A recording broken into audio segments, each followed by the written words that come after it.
Shalom Viko, Shalom Janika, Shalom Piko, Janika. Hai. Shalom Erik, Shalom Jonathan. Yo, shalom, Selamat shalom. pagi semua.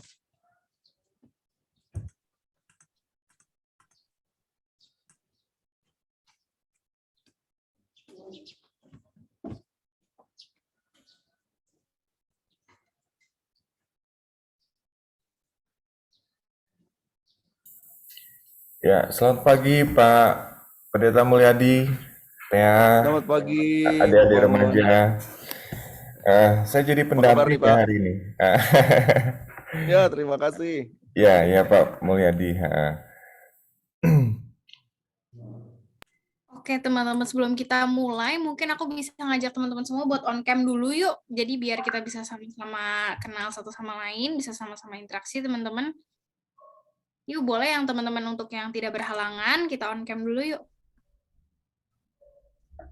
Yuk Janika, Aurel, Tamde, Riana, Piko, Jonathan Martin, Kak Angel. Yuk kita on cam dulu. Oh, ada Kak Angel ya? Kak Angel juga ada. Halo Bang Andi, Kak Angel. numpang. Nebeng.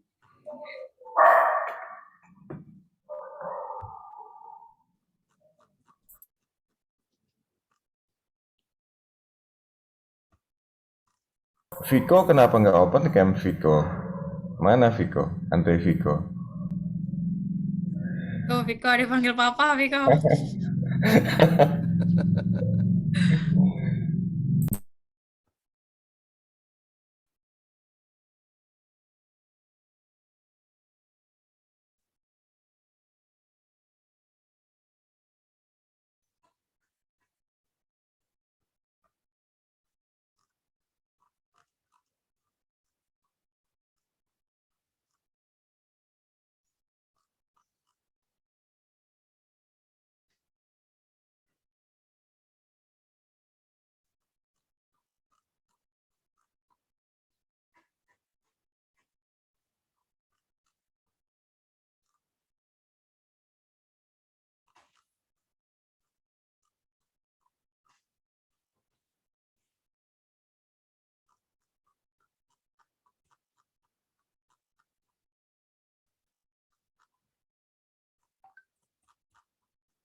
Shalom Kak Junior, Shalom Jojo, Shalom Jovanita, Shalom Rae.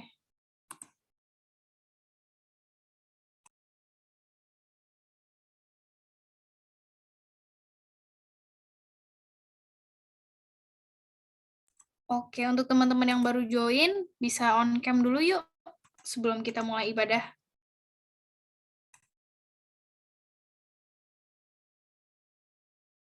Shalom Tere. Shalom, Nit.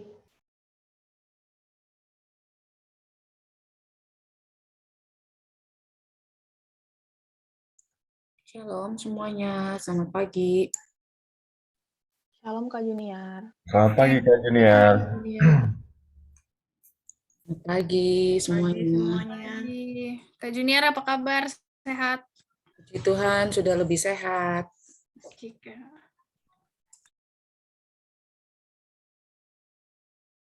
Shalom Kak Linda. Shalom, selamat pagi. Selamat pagi Pak Pendeta. Selamat pagi semuanya. Selamat pagi Kak Linda. Pagi Kak.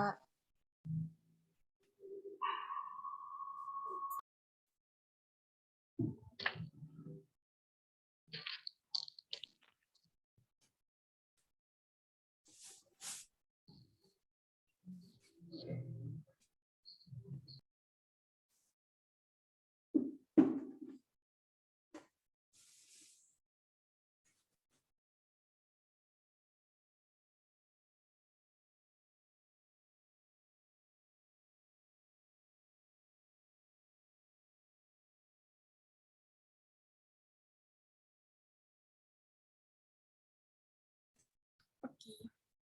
Teman-teman, mari sebelum kita memulai ibadah kita pada hari ini, aku akan mengajak teman-teman untuk mengambil sikap saat teduh sejenak.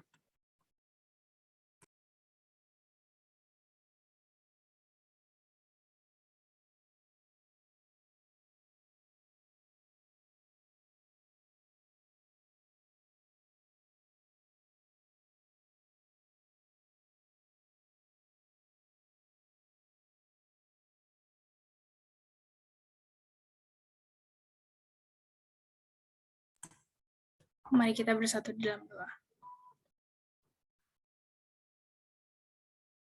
Allah Bapa yang bertata dalam kerajaan surga, terima kasih karena pada pagi hari ini kami masih boleh untuk kembali beribadah, di mana kami boleh untuk selalu melayani Tuhan, dan pada hari ini kami akan mendengarkan firman-Mu ya Tuhan, Tuhan yang berkati, Tuhan yang berbicara di tempat ini ya Tuhan, walau kami dari rumah masing-masing, namun hikmat dan berkat-Mu tetap terasa ya Tuhan, dan selalu berlimpah.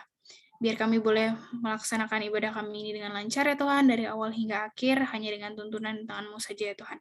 Dalam nama Tuhan Yesus, kami sudah berdoa dan mengucap syukur. Haleluya, amin. Shalom teman-teman semua. Halo teman-teman Halo. semua. Halo. Halo.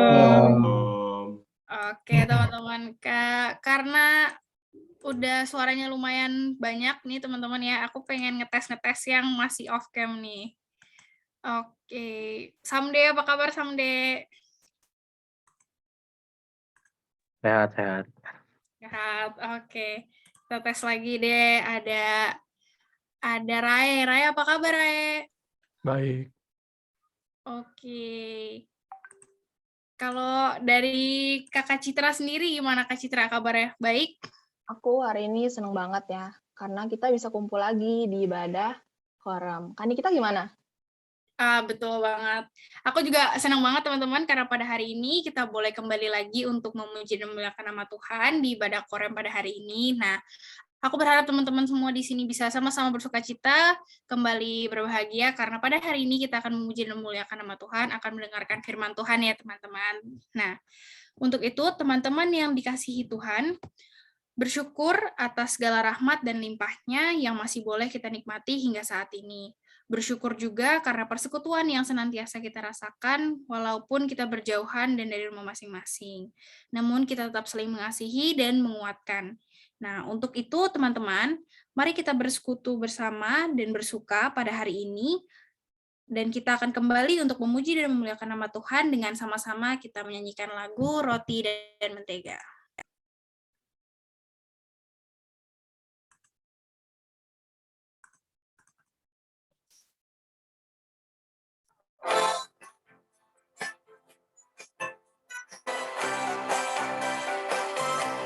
Teman-teman boleh sambil pakai gerakan ya.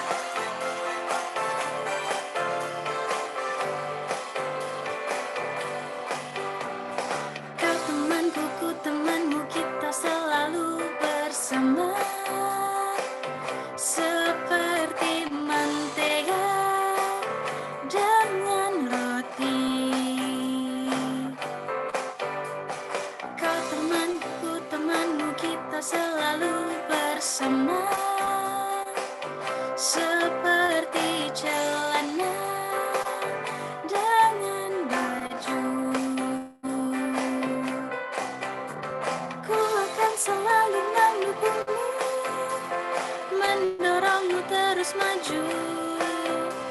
Dan bila kau sedih, ku akan memelukmu dalam Tuhan. Kau temanku, ku temanmu, kita selalu bersama. Seperti mentega dengan roti.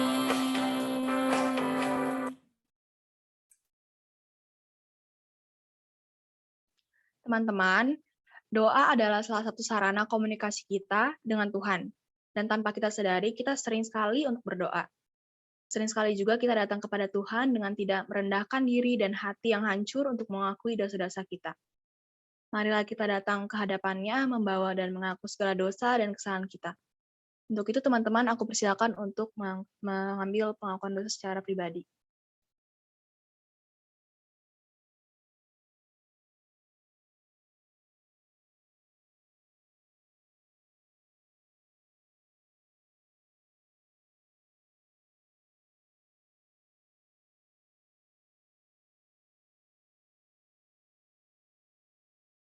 Ya Tuhan, ampunilah segala kesalahan dan dosa yang telah kami perbuat selama seminggu belakang ini. Jikalau ada salah terhadap keluarga, teman, maupun orang-orang sekitar yang kami maupun tidak sengaja melukai hati mereka, kiranya Engkau saja ya Tuhan yang dapat mengampuni dosa-dosa dan segala kesalahan kami.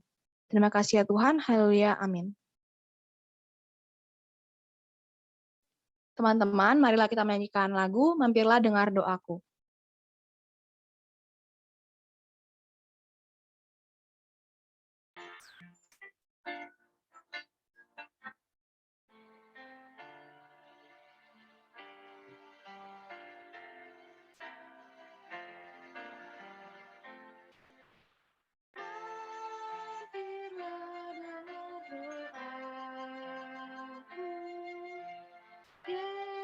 Yesus penebus,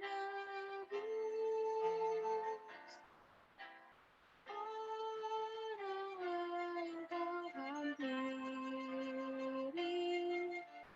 jangan jalan terus.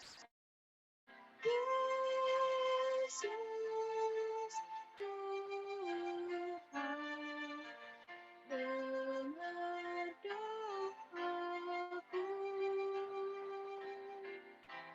Orang lain kau hampiri, jangan jalan terus.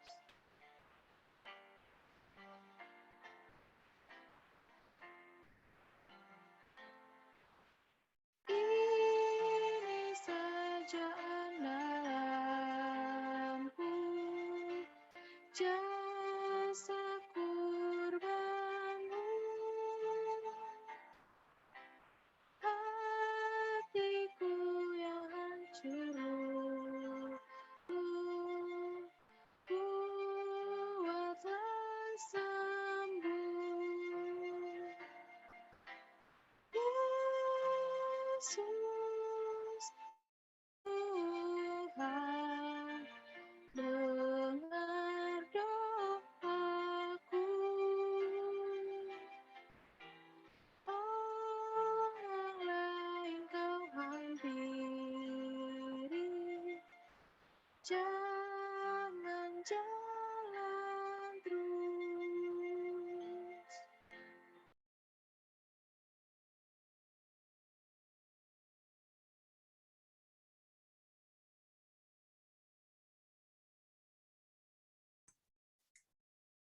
Seperti lagu pengakuan dosa kita pada hari ini, di mana kita diajak untuk mampir dan sungguh-sungguh mengakui dosa-dosa kita, teman-teman.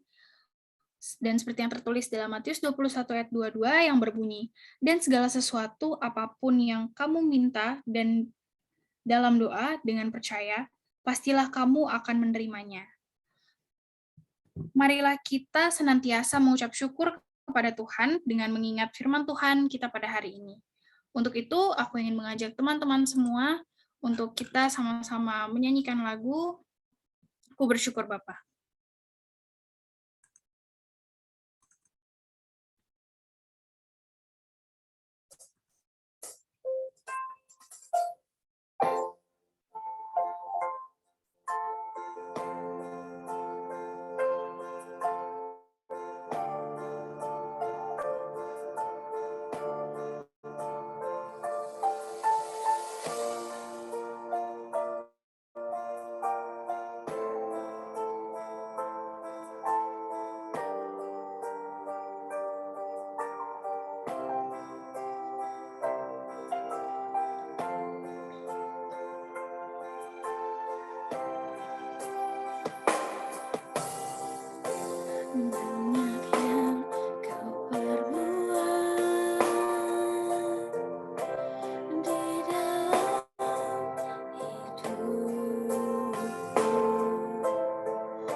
Dari rusa yang haus, jiwa kita pun dengan demikian.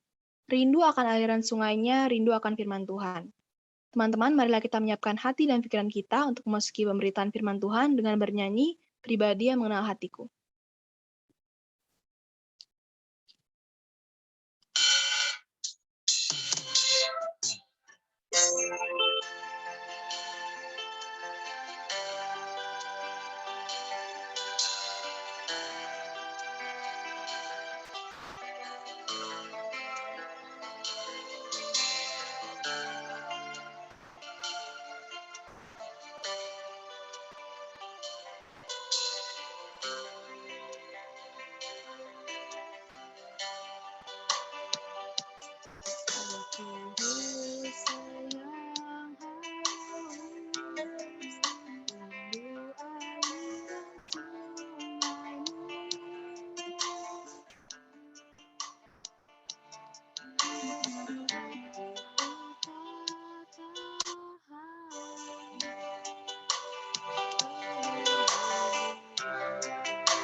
Teman-teman, sekarang kita akan memasuki firman Tuhan yang akan dibawakan oleh Pak Pendeta Mulyadi Oy. Kepada Pak Pendeta, dipersilakan.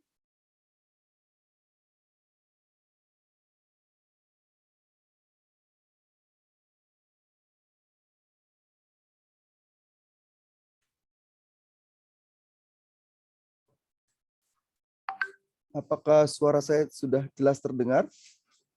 Jelas, Pak. Oke, baik. Tadi suara Citra kecil sekali di saya. Oke. Tapi suara saya cukup jelas ya? Baik. Jelas, Pak. Ya. Mari kita bersatu hati, kita berdoa sebelum kita menyambut firman Tuhan. Bapa Sorgawi, kami mengucap syukur untuk kesempatan yang baik. Tuhan melihara kami dengan kasih setia dan rahmat. Kami diberikan ruang untuk bersama-sama bersekutu. Bahkan kepada kami diberikan kesempatan yang indah untuk kami boleh menggumuli, mendalami firman Tuhan. Bapa Sorgawi, pakai hamba untuk menyuarakannya dan biarlah kami belajar untuk menyikapi di dalam hidup kami. Makna hidup yang di dalamnya kami bersandar kepada Allah melalui doa dan tindakan iman. Kiranya kasih Allah yang kami resapi boleh kami tindak lanjuti dalam hidup kami. Kepada Bapa di sorga kami bersandar dan memohon nikmat. Ya Allah, peliharalah kami semua. Bersyukur untuk teman-teman remaja, pembimbing remaja, majelis pendamping, yang boleh bersama-sama dengan kami pada saat ini. Kami hendak belajar menekuni karya cinta Tuhan dalam hidup kami.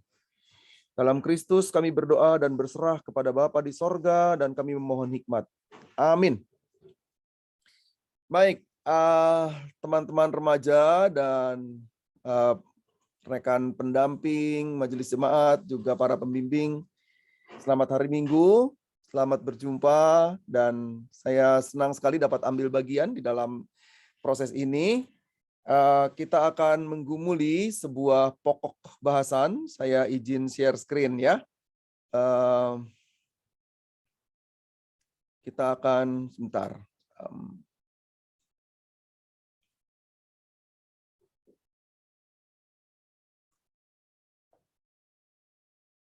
Mana ini bahan saya tiba-tiba hilang. Sebentar ya.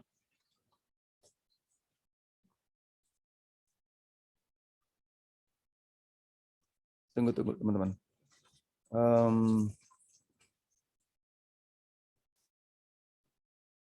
Kok bisa tiba-tiba menghilang? Bentar ya. Beginilah kalau sudah mulai ketinggalan teknologi. Jadi ini dia. Ya. Oke. Ini ya. Nah, sebelum kita membaca teks Alkitab, saya mau bertanya kepada kita semua, teman-teman, apa yang teman-teman pahami, apa yang teman-teman ketahui, apa yang teman-teman mengerti tentang doa. Doa itu apa? Mari, boleh menulis pakai di chat box. Kalau merasa tidak terlalu nyaman, boleh menulisnya private ke saya nggak akan sebutkan namanya, gitu ya. Tapi kalau mau lebih baik terbuka untuk di chat box for everyone, gitu ya. Oke. Silakan kita mulai. Silakan siapa yang akan memberi respons? Boleh dikatakan juga, boleh diungkapkan. Ya, boleh nulis, boleh ngomong. Oke, teman-teman, doa itu apa? Apa yang teman-teman ketahui tentang doa? Ada yang mau mencatat? Silakan di chat box. Apa itu doa? Kalau teman-teman berdoa, ya terima kasih. Frederick, ya, kegiatan berkomunikasi dengan Tuhan dapat dilakukan secara pribadi maupun komunal. Wah, sarana kita untuk berkomunikasi, ungkapan syukur, nafas kehidupan orang Kristen. Wah, menarik nih. Ada lagi? Mari silakan. Apa itu doa menurut teman-teman? Ketika teman-teman mengungkapkan atau kita membahas tentang doa, sebenarnya kita sedang berbicara soal apa ini? Ya.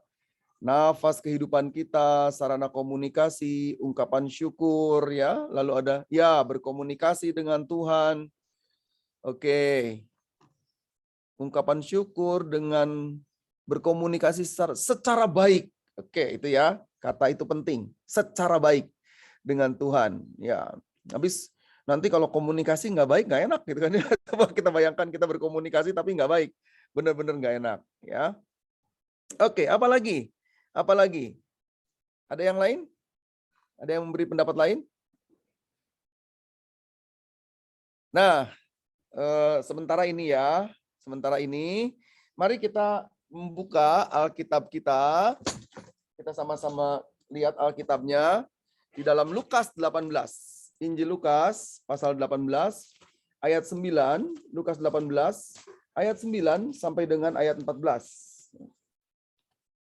Lukas 18 ayat 9 sampai dengan 14. Kita sama-sama periksa di dalam Alkitab, teksnya berbunyi demikian. Dan kepada beberapa orang yang menganggap dirinya benar, perhatikan itu, menganggap dirinya benar, dan memandang rendah semua orang yang lain, Yesus mengatakan perumpamaan ini. Ada dua orang pergi ke bait Allah untuk berdoa. Yang seorang adalah Farisi, dan yang lain pemungut cukai.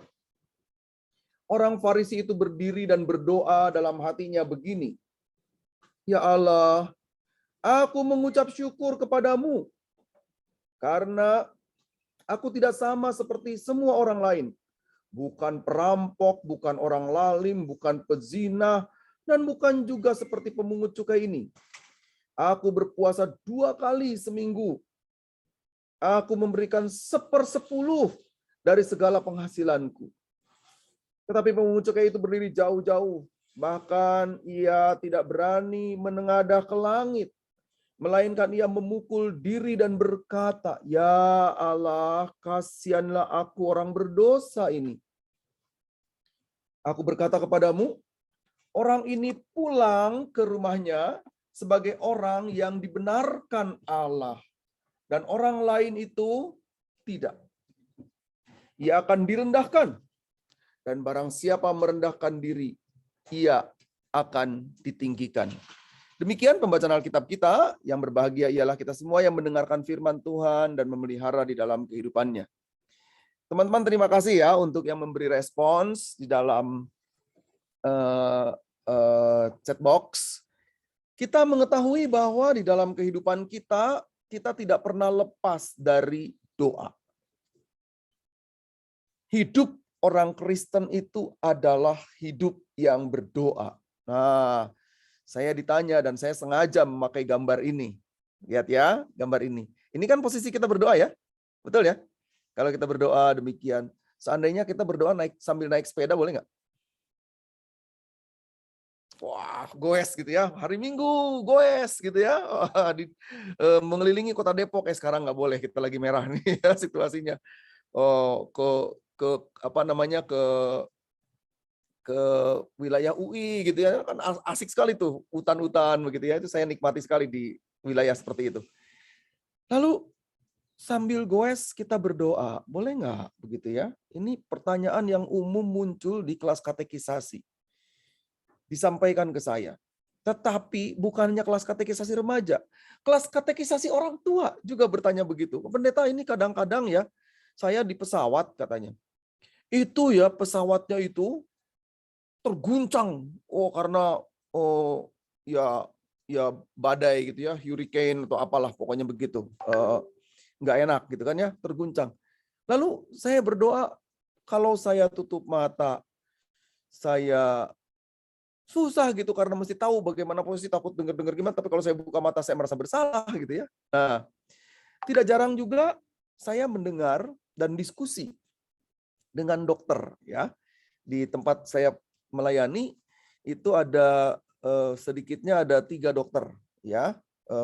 Sekarang sudah bertambah jadi 5 ya, dan kelima-limanya dokter bedah. Yang 2 itu bedah ortopedi, bapak sama anak. Yang 3 bedah plastik, bapak sama anak juga gitu kan. Waduh, ini luar biasa ini ya, bedah plastik. Lalu di dalam kesempatan diskusi itu dibilang begini, saya itu sering menghadapi kesulitan di dalam proses operasi. Ada saja yang masalah gitu. Lalu Pak Pendeta, masa saya harus kemudian keluar dari ruang operasi, lalu berdoa, berlutut di hadapan Tuhan begitu? Pasiennya gimana dong kalau dalam kondisi begitu? Nah, pertanyaan-pertanyaan demikian. Lalu saya jawab, kita dalam doa itu, seperti tadi yang teman-teman sampaikan, doa kita itu komunikasi dengan Allah, tapi bedanya adalah komunikasi bukan berarti seperti kita bertatap-tatapan demikian ya. Karena komunikasi kita dengan Allah adalah komunikasi di dalam hidup. Dan benar sekali, ini menjadi keseharian seperti nafas di dalam hidup kita. Oke, mari kita lihat dulu beberapa gambaran tentang ini ya. Karena itu setiap kali kita berdoa, sebenarnya doa kita sedang menaikkan doa, artinya menempatkan diri di hadapan Allah. Perhatikan itu, di hadapan Allah, dan mengaku diri kepada Allah sebagai ciptaan. Itu doa kita. Karena kalau kita berdoa dan kemudian mengagungkan diri, kita sebenarnya tidak sedang berdoa. Tapi kita sedang mengungkapkan sebuah kesombongan. Ya. Lalu, berdoa itu berarti menyambut kehadiran Allah dan percaya kepada Allah. Ini ada hal yang menarik, teman-teman. Di samping kita percaya kepada Allah, ternyata Allah juga percaya kepada kita. Karena itu kepercayaan Allah itu jangan sampai kemudian diabaikan di dalam hidup kita. Allah percaya kepada kita. Allah memberikan kepada kita kesempatan untuk menjalankan seluruh kehidupan. Dan karena itu kehidupannya itu harus kita jalani dengan baik karena Allah percaya kepada kita. Kita juga yakin bahwa Allah menyatakan kasih setianya sebagai wujud cinta besar dan kepercayaan Allah kepada kita itu. Karena itu, ketika kita berdoa, kita menyambut kehadiran Allah dan percaya kepadanya.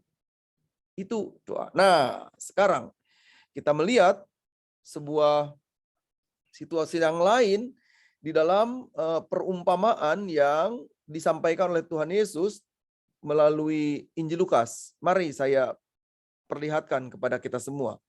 Di dalam teks itu digambarkan adalah dua orang yang berdoa. Yang pertama adalah orang Farisi. Dia katakan, Tuhan, aku bukan pencuri, aku bukan seperti si pemungut cukai itu. Karena di dalam kehidupan keseharian pemungut cukai pada zaman itu dianggap sebagai orang paling berdosa. Dia penindas rakyat, kira-kira begitu ya. Padahal sebenarnya pajak itu perlu juga, dan Tuhan Yesus kan menggambarkan kepada mereka, gambar siapa ini? Gambar Kaisar, gitu kan ya. Bayarlah kepada Kaisar apa yang menjadi hak Kaisar, dan kepada Allah apa yang menjadi hak Allah. Jadi kalau persembahan yang kita lakukan adalah sesuatu yang kita mau sajikan dan hadirkan bagi Allah, kita berikan yang terbaik. Tapi juga kepada pemerintahan kita memberikan sesuatu yang terbaik. Maka saya seringkali mengatakan kepada teman-teman para pengusaha gitu ya, jangan memanipulasi pajak. Saya juga bayar pajak dan saya tidak memanipulasi pajak saya ya. Seberapa yang harus saya bayarkan, saya bayar kan ya.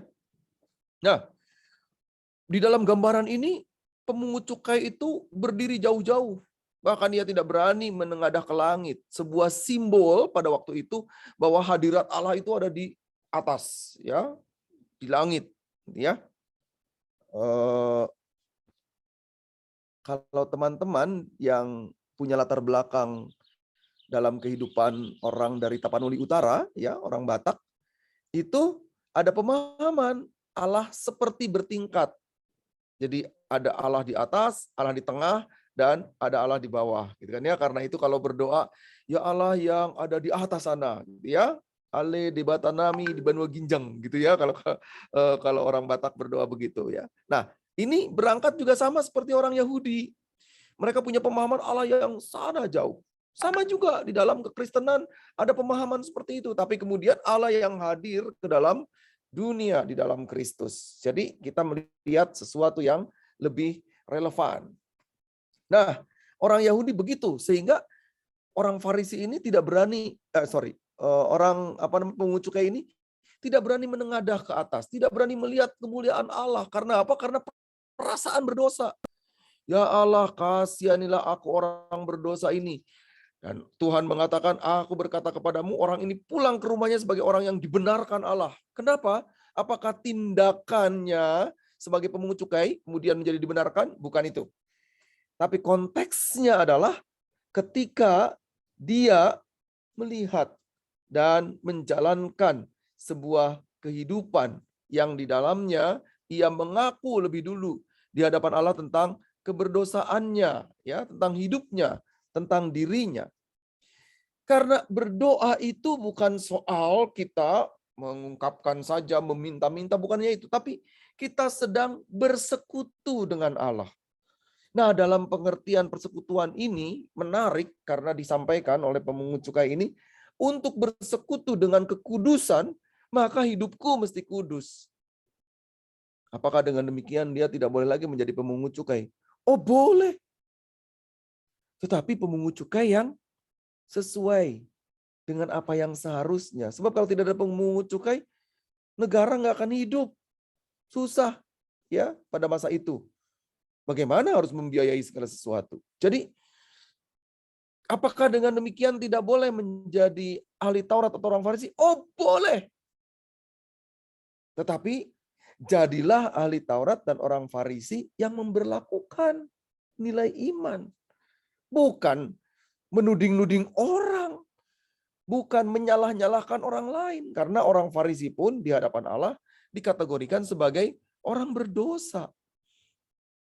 Maka lakukan tugas pelayanan di dalam doa.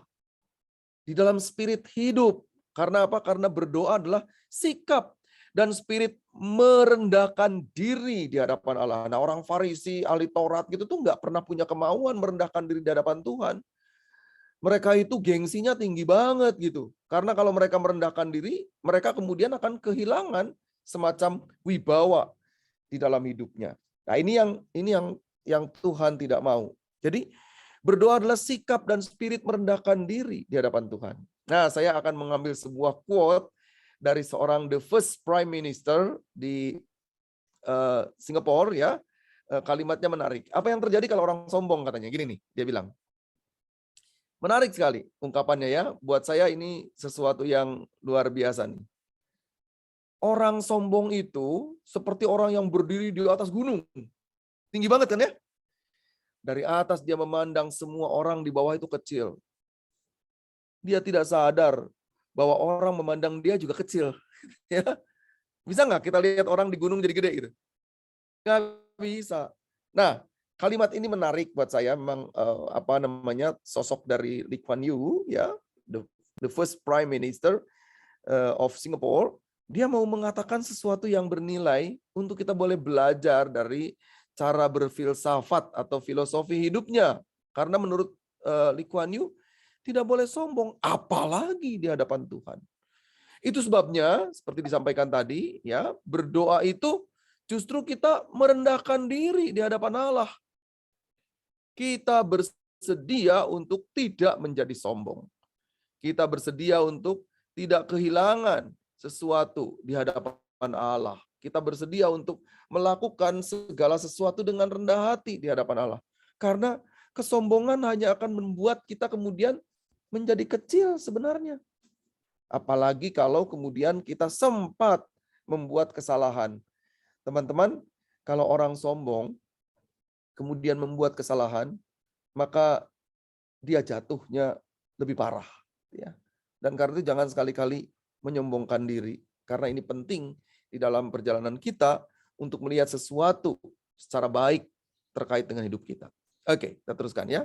Nah, karena itu ketika orang berdoa sebenarnya dia sedang berproses, bergumul bersama dengan Allah. Dan bukan memaksa Allah untuk memberikan jawaban instan. Seperti kalau kita WhatsApp gitu langsung dijawab gitu ya. Tahu enggak.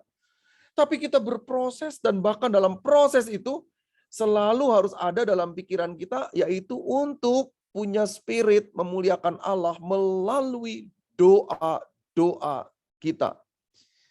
Doa kita tidak boleh, sekali lagi, doa kita tidak boleh menjadi sarana untuk memaksa Allah. Apalagi kalau sampai kemudian mengancam-ngancam Allah. Memaksa Allah, apalagi sampai mengancam-ngancam Allah. Ada nggak orang yang mengancam Allah dalam doanya? Ada, teman-teman. Suka dengar nggak doa seperti ini? Tuhan, aku berdoa dan memohon supaya aku boleh lulus ujian. Aku berjanji, kalau aku lulus, aku akan melayani Engkau dengan sepenuh hati. Doa itu benar nggak sih? Bagus ya sebenarnya ya. Tapi doa itu penuh ancaman. Tahu ancamannya di mana? Tuhan, sorry ya Tuhan, kalau aku nggak lulus, aku nggak mau melayani Engkau, apalagi sepenuh hati. Iya kan ngancam Tuhan jadinya, kalau begitu. Sehingga doa ini disebut menjadi sebuah doa yang transaksional. Tahu ya transaksi ya, kalau kita ke pasar Depok gitu ya. Awas jangan pakai dinar ya. Pakai rupiah aja. Di pasar itu orang tawar-menawar gitu ya. Kalau saya setuju, saya rasa saya mampu beli, saya bayar. Nah, itu transaksi ya. Kalau orang-orang berbahasa Mandarin itu pakai kalimatnya kalau digelodok mengatakan begini. Wo chuan wo mai wo meiyu chuan wo meiyu mai. Tahu artinya? Kalau aku untung, aku jual. Kalau aku nggak untung, aku nggak jual. Itu transaksi. Karena prinsipnya adalah profitable. Nah, dengan Allah kita nggak bisa begitu. Karena dengan Allah kita tidak sedang bertransaksi sebab Allah telah memberikan apa saja dan segalanya untuk kita. Melebihi dari segala sesuatu yang kita punya. saya ambil contoh nih teman-teman ya. Saya ambil contoh. Saya nggak ingat apakah saya pernah sampaikan ini atau tidak di GKI Depok, tapi ini contoh saja. Teman-teman pernah menghitung berapa harga nafas? Ada yang tahu berapa harga nafas kita? Wah, tak terhingga ya. Tapi saya bisa menghitung sedikit. Ya, sedikit. Saya pernah dirawat di rumah sakit karena tahun 2020 ya, maupun sebelumnya sebenarnya. Saya dirawat beberapa kali di rumah sakit. Tahun 2020 itu saya kena COVID. November 2020. Dirawat 17 hari. Dan dalam kondisi seperti itu, saya dan istri saya juga keponakan, kami bertiga. Istri saya itu sampai kemudian tidak bisa bernafas dan dikasih oksigen. Itu oksigennya 3 jam habis. Ada yang untuk 7 jam, tapi ternyata isinya tidak full. 2 jam habis. Nah, satu kali, mertua saya itu juga sakit dan butuh oksigen. Jadi saya beli oksigen. Oksigen isinya 50.000 karena tabungnya kecil. Ternyata daya jangkaunya cuma 2 jam. Jadi ketika dipakai full, itu 50.000 2 jam. Nah, lalu saya ngitung akhirnya. Setiap 2 jam, saya bayar 50.000. Jadi kalau 1 hari semalam itu berapa jam ya? 24 ya? Jadi kalau 2 jam, berarti kan dibagi 2 kan? 12 jam kali 50.000. Nah, itu harganya. Berapa teman-teman? Kalau 12 jam kali 50.000, 600 ya? Kira-kira 600.000. Sehari semalam kita bernafas 24 jam 600.000. Itu nafas 1 hari. Sekarang kalikan sebulan. 30. Berapa ya? Saya kalau sudah bermatematika saya agak lemah nih. Bantu, ayo bantu. Berapa kira-kira 3 kali 6 ya? 18 juta ya? Betul nggak? Betul ya? Betul, Pak Pendeta. Betul ya? 30 hari, 1 bulan kita bayar 18 juta. Oke, kita kalikan setahun. 180 juta tambah 36. Berapa tuh? 200 sekian. 216 juta. Betul ya? 216 juta per tahun. Nah, sekarang coba saya tanya nih. Kalau Citra kalau setahun diminta bayar 216 juta untuk nafas, jadi sekarang sampai usiamu kamu mesti bayar berapa, Citra? Kalau ya, tolong diingat ya, teman-teman ya. 10 tahun saja kita bayarnya 2,16 M. Betul ya? Nah, Kalinda, kemudian di usia-usia kita yang sudah semakin menuju angka-angka 2 digit gitu. Itu ya. Berapa tuh? Kak Angel dari kenanya berapa? Genapkan aja lah Pak, 10 M. Banyak Pak, nggak bisa ngitungnya. Segitu ya. Udah deh, kan Tuhan baik ya. Tuhan tolong dong diskon gitu ya. Oke katanya, dia bilang ke saya gitu ya. Kalau 1 tahun 216 juta untuk usiamu sekarang, kata Tuhan gitu ya, kamu tuh bayarnya jadi kira-kira gitu ya, itu angka perkiraan itu mendekati berapa ya? Saya jadi bingung nih. Genapkan aja Pak, 10 M. Ya 10 M. Lagi. Betul. 10 M ya betul. Ya Tuhan kan murah hati. Ini kan lagi transaksi nih kan ya. Supaya cuan gitu kan gitu ya. 10 M. Lalu saya ditagih sekarang. Mulyadi, kata Tuhan, kamu bayar 10 M. Pilihannya apa? Saya bayar atau? Itu baru buat nafas, belum buat makan, belum buat kesenangan, ya rekreasi, belum buat nonton gitu kan ya, belum bayar kuota nih yang cepat sekali habisnya gitu kan ya. Itu mahal sekali. Tapi Tuhan beri kepada kita free. Dan kita diminta untuk melakukan karya Tuhan, termasuk di dalamnya kita diminta untuk mengekspresikan rasa syukur kita kepada Tuhan melalui doa.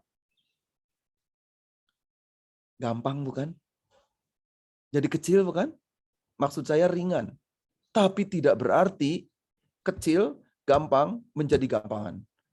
Karena di situ kualitasnya. Di situ energi kehidupan kita. Ya. Karena itu berdoa bukan sebuah sikap menuntut atau mengancam Allah, melainkan menyadari keberadaan diri dan memberi diri untuk melakukan kehendak Allah. Itu sebabnya pemungut cukai itu bersedia datang, sekalipun dia kemudian malu dan tertunduk. Dan berbeda dengan orang Farisi yang merasa kemudian menjadi arogan.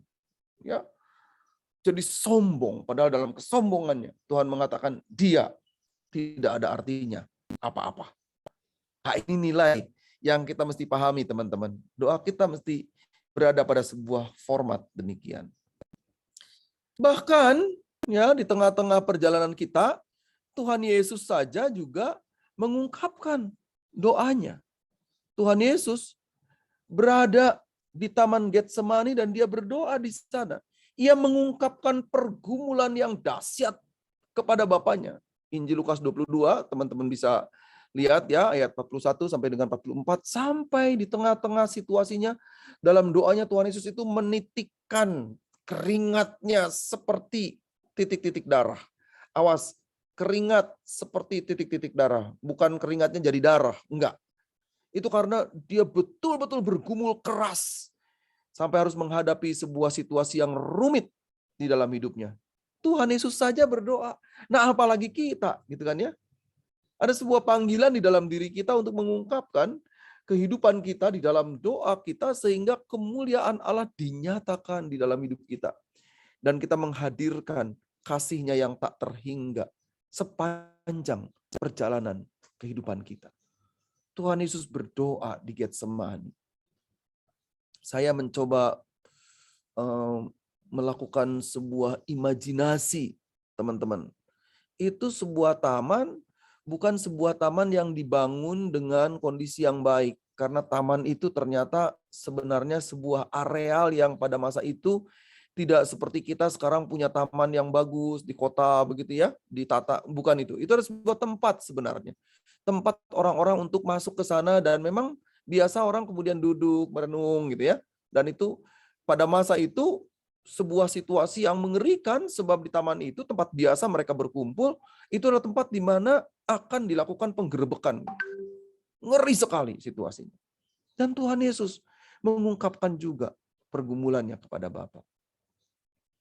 Karena itu kata seorang teolog, ya, tokoh penting, teolog abad ini, namanya Karl Barth, ia mengungkapkan orang harus menyediakan diri di dalam doanya dan juga belajar. Belajar yang dimaksudkan termasuk di dalamnya berkarya. Melakukan segala sesuatunya dengan baik di dalam karyanya. Kata Karl Barth, doa tanpa belajar akan kosong.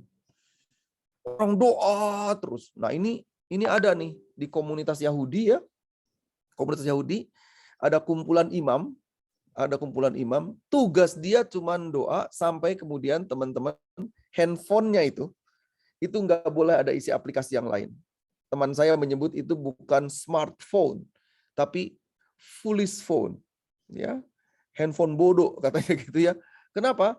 Karena isinya itu hanya Alkitab. Nah, apakah Alkitab bodoh? Bukan, maksudnya bukan itu. Tapi dia tidak belajar, dia hanya membaca. Tugasnya adalah melafalkan, melafazkan terus. Jadi seperti orang-orang sedang mengungkapkan, gitu ya. Saya pernah datang ke Israel. Lalu di tembok ratapan tersedia Taurat mereka, gitu ya. Tapi isinya kan ternyata isinya hanya Mazmur yang saya lihat. Jadi saya buka.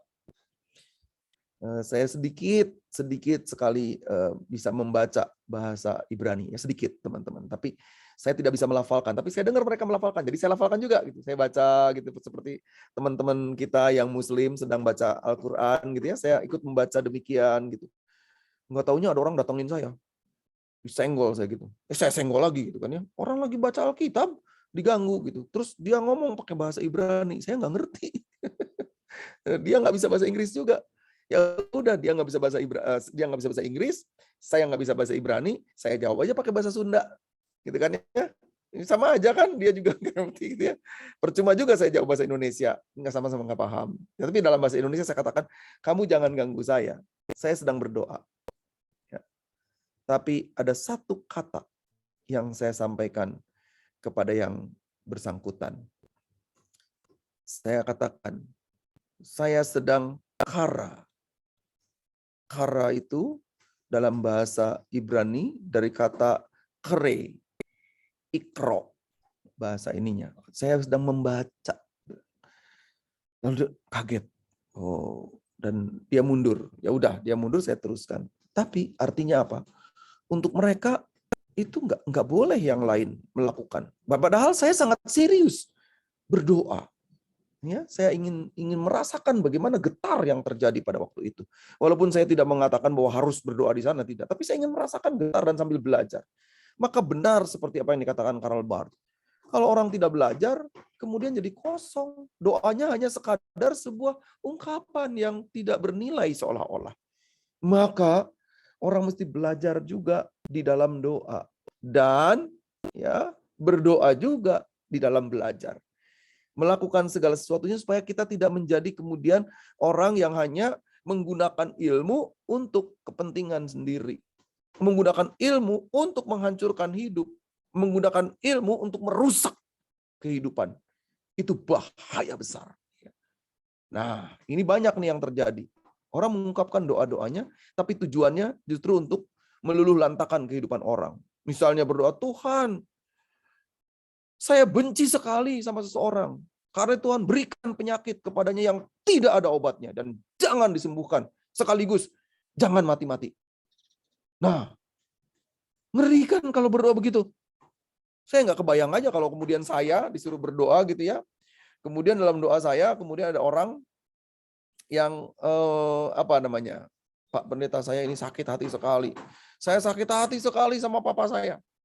Pak pendeta tolong doakan papa saya supaya papa saya menderita dalam hidupnya gitu ya. Suruh dia sakit yang lama, nggak ada obat-obatnya. Jangan mati-mati. Kebayang nggak sih kalau saya suruh berdoa begitu? Ini permintaan yang aneh. Pasti saya tidak akan penuhi. Yang saya akan lakukan adalah saya melakukan konseling supaya dia memahami bahwa yang penting baginya adalah berdamai dengan dirinya sendiri pertama kali. Lalu membangun perdamaian dengan orang tuanya. Sekaligus membangun perdamaian dengan lingkungannya. Sehingga ia memahami apa yang terjadi di dalam hidupnya. Dan terbangun kesadaran-kesadaran penting. Itu yang dimaksudkan oleh Karl Barth, supaya kita belajar di dalam doa kita, dan juga mengungkapkan segala sesuatunya. Nah, teman-teman yang dikasihi Kristus, Alkitab mengajar kita agar kita bersedia melakukan karya Allah dalam seluruh hidup kita. Sekaligus bersedia berubah dan menyatakan kasih-Nya. Sehingga doa kita bukan melulu berisi permintaan, tapi lebih kepada kerinduan untuk melakukan kehendak Allah di dalam hidup kita. Menyatakan cinta kasih Allah yang besar, sehingga kemuliaan Allah dinyatakan di dalam kehidupan kita. Nah, mari kita mengisi hidup kita dengan doa dan menghadirkan kasih agungnya. Menghadirkan cinta Allah, menghadirkan kemuliaannya di dalam kehidupan kita. Tuhan memberkati kita, dan kiranya anugerah Allah yang dinyatakan kepada kita membuat kita terus-menerus belajar merasakan dan melihat karya cinta Allah yang kita wujudkan sepanjang perjalanan kehidupan kita. Amin.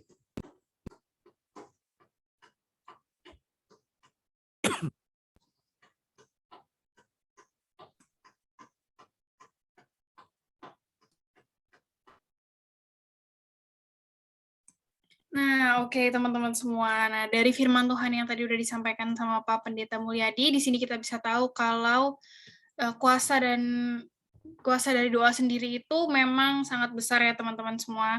Jadi jangan pernah main-main. Terus kita juga ketika kita ingin berdoa, kita harus memang memantapkan niat kita dari hati teman-teman semua. Nah, untuk itu teman-teman, mari kita merespon pemberitaan firman Tuhan kita dengan kita sama-sama menyanyikan lagu Jika Jiwaku Berdoa.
Teman-teman, sekarang kita akan menaikkan doa syafaat yang akan dipimpin oleh Pak Pendeta Mulyadi.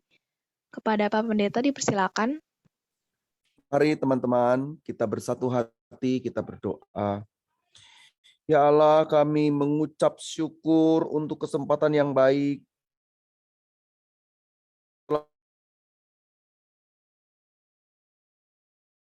Kami dengan kasih setia dan berbagai hal yang Allah hadirkan bagi kami juga.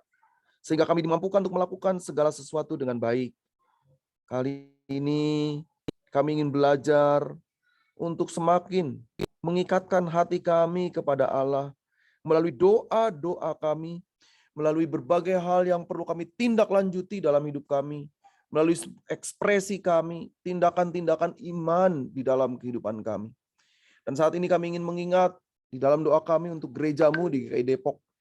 Tuhan telah memberkati GKI Depok untuk menjalankan pelayanannya. Karena itu mampukanlah kami sebagai gereja milik-Mu untuk terus melihat karya cinta Tuhan dalamnya. Syukur kepada Allah untuk berbagai kesempatan yang indah yang telah Allah nyatakan. Kami bersatu hati juga berdoa untuk para pelayan Tuhan, rekan-rekan majelis jemaat, para pengurus di komisi, demikian pula semua remaja yang terlibat dalam pelayanan ini, para pendamping, pembimbing remaja, kami memohon hikmat Tuhan agar boleh melakukan segalanya dengan baik. Mengingat juga untuk hamba-hambamu, rekan sepelayanan, Pendeta Emeritus Daniel Budiman, Pendeta Kurniadi, Tuhan menolong di dalam pelayanan yang tersedia supaya segalanya dapat berjalan dengan baik. Mengingat juga untuk kehidupan persekutuan kami. Kami mengingat rekan-rekan, saudara-saudari kami yang bergumul di tengah-tengah kondisi kesehatan yang membutuhkan perhatian. Untuk Ibu Evi, Ibu Junior, kami bawa ke dalam doa supaya Tuhan memberikan pemulihan.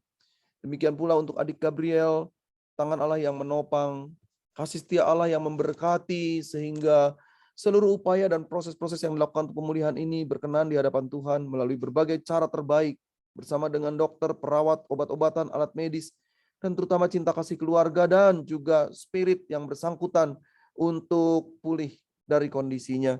Kami mengingat untuk bangsa dan negara kami, Indonesia, kepemimpinan melalui presiden, wakil presiden, beserta dengan semua lembaga yang ada, kabinet yang memimpin, Tuhan menyertai sehingga segalanya dapat berjalan dan Indonesia menuju kepada kebahagiaan, kesejahteraan bersama. Mengingat juga ya Tuhan untuk para orang tua kami. Tuhan memberkati mereka di tengah situasi yang sulit ini, khususnya ketika pandemi sedang melanda, bahkan sekarang mengalami peningkatan serius. Anugerah Tuhan saja yang menyertai sehingga para orang tua kami diberikan hikmat untuk melewati segalanya dengan baik. Bapak Sorgawi, kami ingin mengingat juga untuk remaja-remaja milik-Mu dalam proses studi, dalam pekerjaan, dalam kehidupan bersama di rumah, kiranya jamahan Tuhan dinyatakan. Dan kami boleh terus bertumbuh di dalam anugerah Tuhan. Kami bersatu hati berdoa untuk para guru sekolah minggu, para pembimbing untuk tunas remaja, untuk teman-teman semua. Kami bawa ke dalam tangan Tuhan, supaya rekan, sahabat, pelayanan kami, teman-teman kami terus bertumbuh di dalam anugerah Tuhan. Terima kasih untuk kemurahan Tuhan. Kami persembahkan kehidupan kami. Kami rindu untuk melakukan doa-doa kami di dalam kehidupan kami setiap hari. Sehingga dalam setiap desahan nafas kami pun terus menaikkan doa kepada Bapa di sorga. Inilah syafaat kami. Kami landaskan di dalam nama Tuhan Yesus Kristus yang mengajar kami berdoa bersama-sama. Bapa kami yang di sorga, dikuduskanlah nama-Mu, datanglah kerajaan-Mu, jadilah kehendak-Mu di bumi seperti di sorga. Berikanlah kami pada hari ini makanan kami yang secukupnya, dan ampunilah kami akan kesalahan kami, seperti kami juga mengampuni orang yang bersalah kepada kami. Dan janganlah membawa kami ke dalam pencobaan, tapi lepaskanlah kami dari yang jahat. Karena Engkau yang punya kerajaan dan kuasa dan kemuliaan sampai selama-lamanya. Amin.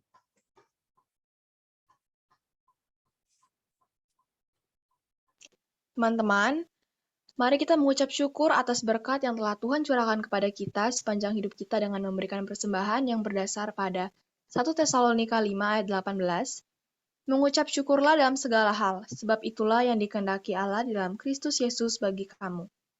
Teman-teman, jika teman-teman ingin memberikan persembahan, teman-teman dapat memindai kode QR yang tertera pada layar dengan memberikan kode angka 010 di akhir nominal. Contohnya 10,010. Sambil memberikan persembahan, marilah kita menyanyikan lagu Tuhan Betapa Banyaknya.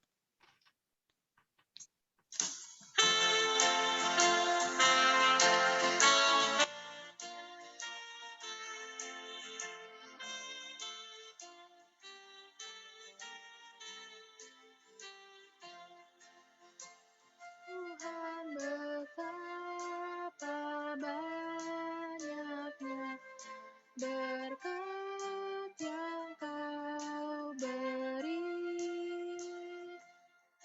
teristimewa rahmat-Mu dan hidup abadi. Terima kasih ya Tuhanku atas keselamatanku padaku telah Kau beri hidup bahagia abadi.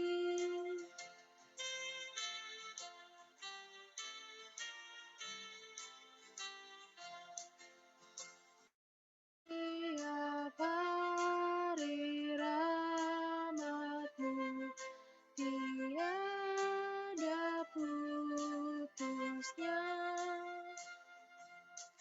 Hendak ku puji nama-Mu tetap selamanya. Terima kasih ya Tuhanku atas keselamatanku padaku telah Kau beri hidup bahagia abadi.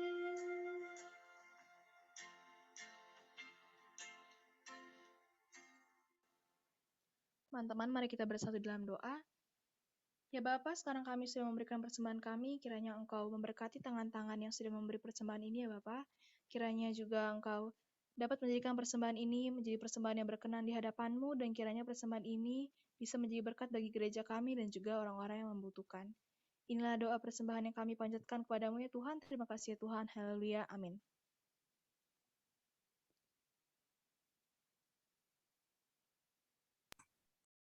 Mari teman-teman kita sama-sama menutup ibadah kita pada hari ini dengan menyanyikan lagu Bila Badai Hidup Menerpamu.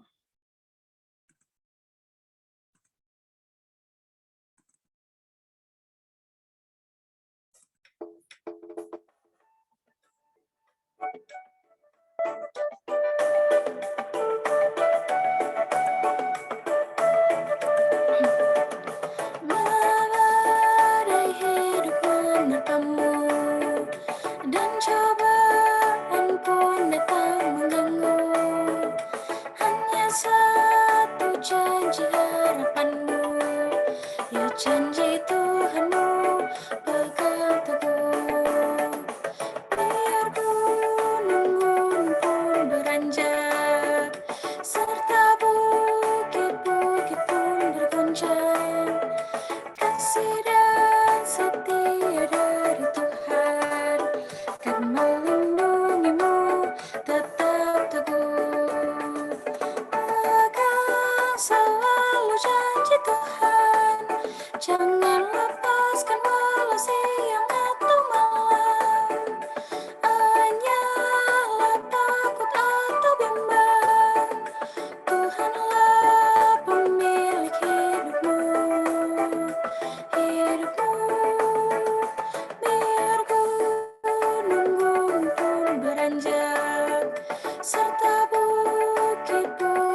Mari teman-teman kita menutup ibadah kita di tempat ini, tapi tidak mengakhiri ibadah kita sepanjang perjalanan hidup kita, dan kita menyambut berkat Tuhan. Ya Allah, kasih setia Allah telah dinyatakan kepada kami, karena itu biarlah kami pun menghadirkan kasih setia Allah dimanapun kami berada. Sehingga semakin banyak orang berjumpa dengan Allah dan merasakan sebuah kehidupan yang baik. Dan kami menjadi sarana untuk penyertaan Allah di dalam hidup kami. Terima kasih atas kesempatan yang baik saat ini. Ibadah kami telah usai pada jam ini, namun kehidupan peribadahan kami akan terus berlangsung sepanjang hidup kami. Dan biarlah kami kembali di dalam anugerah Allah dan berkat yang Tuhan nyatakan kepada kami. Kiranya damai sejahtera Kristus yang melampaui segala akal menyertai hidupmu dari sekarang ini sampai selama-lamanya. Haleluya. Amin.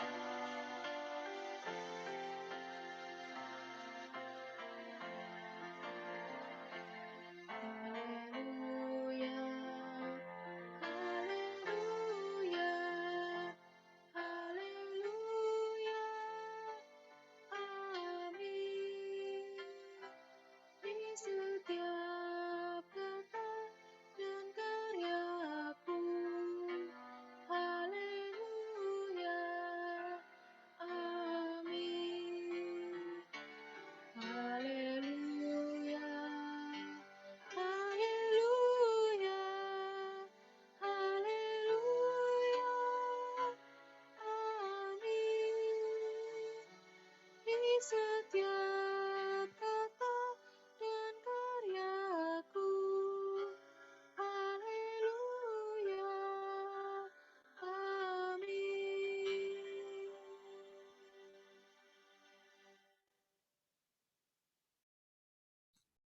Teman-teman, aku persilakan untuk mengambil sikap saat teduh Cina.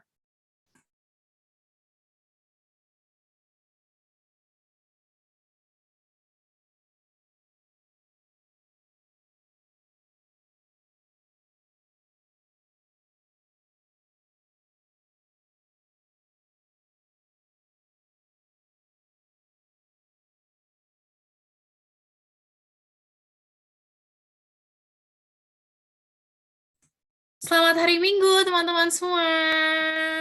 Selamat hari Minggu. Selamat hari Minggu. Terima kasih Pak Selamat hari Minggu. Pendeta Mulyadi. Selamat hari Minggu. Tuhan berkati. Teman-teman semua, jangan leave dulu karena kita seperti biasa kita bakal ada pengumuman. Jadi teman-teman, untuk pengumuman yang pertama itu kita bakal ada ketemu lagi di ibadah, nanti bakal ada ibadah tunas remaja jam 4 sore di Zoom juga teman-teman. Nah, dan kita bakal ketemu lagi di ibadah minggu depan, bakal ada ibadah gabungan di jam 8.30 pagi kayak jam ini teman-teman. Nah, sekarang on cam dulu karena kita mau dokumentasi semuanya. Jadi dibuka dulu camnya, kita tunjukkan wajah yang paling ceria, wajah ganteng dan cantiknya teman-teman.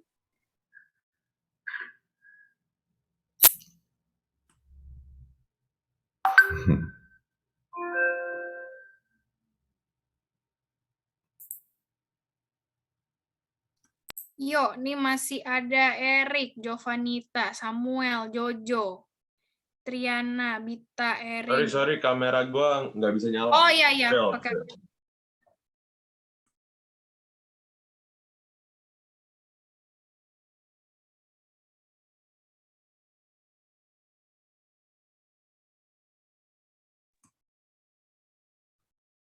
Yang mau screenshot coba Jason. Yuk. Oke. Satu, ya. 1, 2, 3. 1, 2, 3. Sekali lagi. 1, 2, 3. Oke, sampai ketemu minggu depan teman-teman. Sampai hari Minggu. Terima kasih Buat teman-teman. Terima kasih yang udah join. join. Selamat hari Minggu. Selamat hari Minggu. Semuanya. Thank you. Sampai jumpa. Terima kasih. Saya Terima kasih Alif Pak ya. Pendeta. Terima kasih, Pak. Terima kasih Pak Pendeta. Terima kasih, Pak. Terima kasih, Terima Pak. kasih Pak Pendeta Mulyadi. Terima kasih. Sampai jumpa lagi. Ya Pak.